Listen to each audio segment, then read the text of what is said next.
the smartest giant in town. George was a giant, the scruffiest giant in town. He always wore the same pair of old brown sandals and the same old patched up gown. I wish I wasn't the scruffiest giant in town, he said sadly. But one day, George noticed a new shop.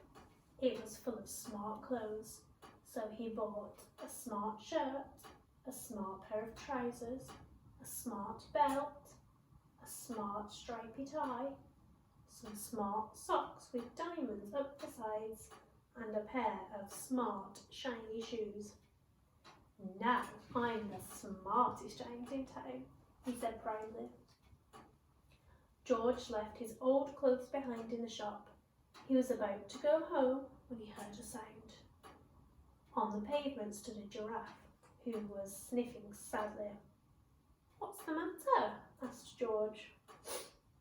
It's my neck, said the giraffe. It's so very long and so very cold. I wish I had a long, warm scarf. Cheer up, said George, and he took off his stripy tie. It didn't match my socks anyway, he said as he wound it round and round the giraffe's neck.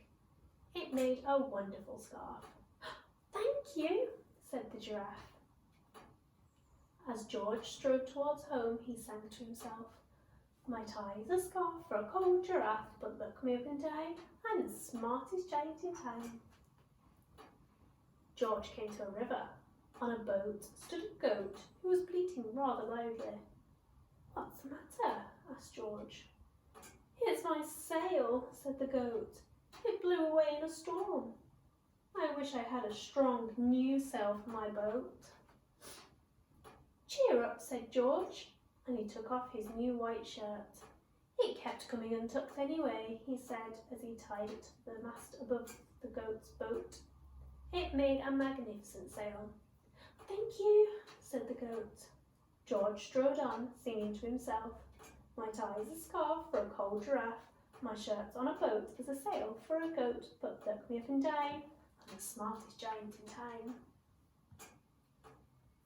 George came to a tiny ruined house. Beside the house stood a white mouse with lots of baby mice. They were all squeaking. What's the matter? Asked George. It's our house, squeaked the mother mouse. It burned down and now we have nowhere to live. I wish we had a nice new house. Cheer up, said George, and he took off one of his shiny shoes. It was giving me blisters anyway, he said, as the mouse and her baby scrambled inside. The shoe made the perfect home for them. Thank you, they squeaked.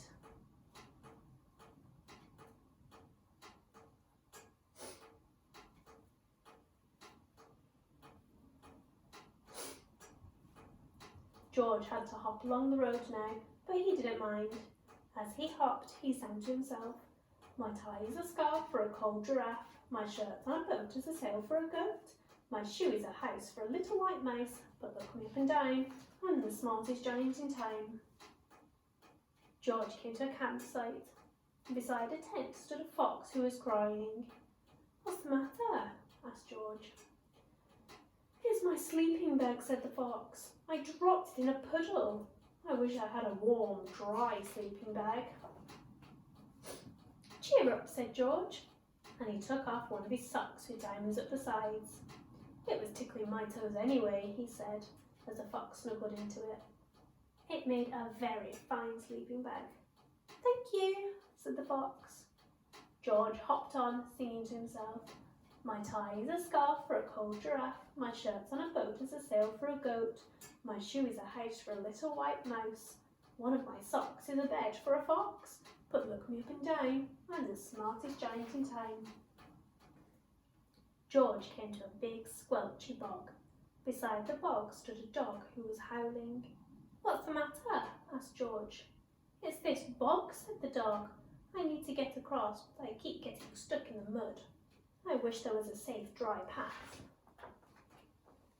Cheer up, said George, and he took off his smart new belt. It was squishing my tummy anyway, he said as he laid it down over the bog. It made an excellent path. Thank you, said the dog. The wind started to blow, but George didn't mind. He hopped on, singing to himself. My tie is a scarf for a cold giraffe. My shirt's on a boat as a sail for a goat. My shoe is a house for a little white mouse. One of my socks is a bed for a fox. My belt helped a dog who was crossing a bog. But my trousers are falling down. I'm the coldest giant in town.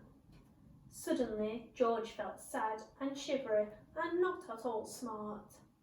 He stood on one foot and thought,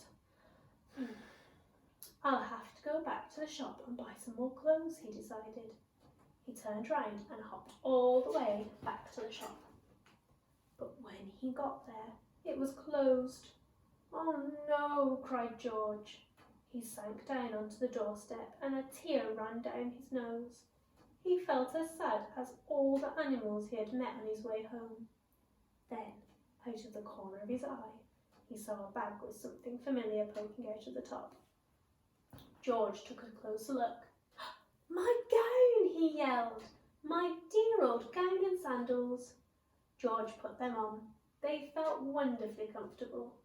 I'm the cosiest giant in town, he cried, and he danced back home along the road. Outside his front door stood all the animals that he had helped. They were carrying an enormous present. Come on, George, they said. Open it. George untied the ribbon. Inside was a beautiful gold paper crown and a card. Look inside the card, George, said the animals. George put the crown on his head and opened the card. Inside it said, your tie is a scarf for a cold giraffe. Your shirt's on a boat as a sail for a goat.